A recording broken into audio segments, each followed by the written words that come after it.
തൃശൂർ ജില്ലയിൽ തകർന്നടിഞ്ഞ LDF. കഴിഞ്ഞ 10 വർഷം ഭരിച്ച കോർപ്പറേഷനിൽ LDFന് നേടാനായത് 13 സീറ്റുകൾ മാത്രമാണ്. എന്നാൽ NDAക്ക് കോർപ്പറേഷനിലും നഗരസഭകളിലും പഞ്ചായത്തുകളിലും വലിയ മുന്നേറ്റമുണ്ടാക്കാൻ സാധിച്ചു. തദ്ദേശ തെരഞ്ഞെടുപ്പിൽ തൃശൂർ ജില്ലയിൽ LDFനേറ്റത് കനത്ത തിരിച്ചടി. കഴിഞ്ഞ 10 വർഷം ഭരിച്ച തൃശൂർ കോർപ്പറേഷനും ബഹുഭൂരിപക്ഷം പഞ്ചായത്തുകളും അടക്കം LDFനെ കൈവിട്ടു.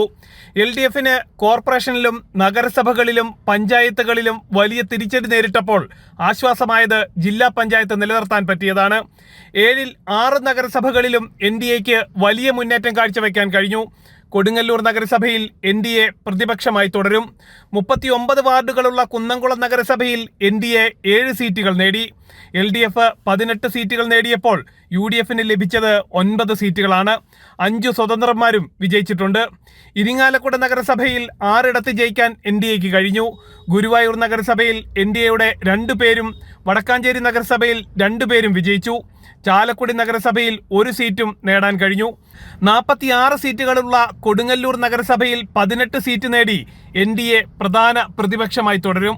LDFന് 25 സീറ്റുകൾ ലഭിച്ചപ്പോൾ UDFന് ലഭിച്ചത് കേവലം 3 സീറ്റ് മാത്രമാണ്. പഞ്ചായത്തുകളിലും വലിയ മുന്നേറ്റം NDAക്ക് കാഴ്ചവെക്കാൻ പറ്റി. അന്തിക്കാട്, താന്യമടക്കമുള്ള പഞ്ചായത്തുകളിൽ NDAക്ക് അക്കൗണ്ട് തുറക്കാനും ശക്തി തെളിയിക്കാനും കഴിഞ്ഞു. തിരുവില്ലാമല പഞ്ചായത്തിൽ വ്യക്തമായ ഭൂരിപക്ഷത്തോടെ ഭരണം പിടിക്കാനും BJPക്ക് പറ്റി. വല്ലച്ചിറ, പാറളം, അവിണിശ്ശേരി പഞ്ചായത്തുകളിൽ സമനില നേടാനും കഴിഞ്ഞു. ഇതിനു പുറമെ ഗ്രാമപഞ്ചായത്തുകളിൽ വലിയ രീതിയിൽ സീറ്റ് വർധനവും NDAക്ക് ഉണ്ടായിട്ടുണ്ട്. ജനം, തൃശൂർ.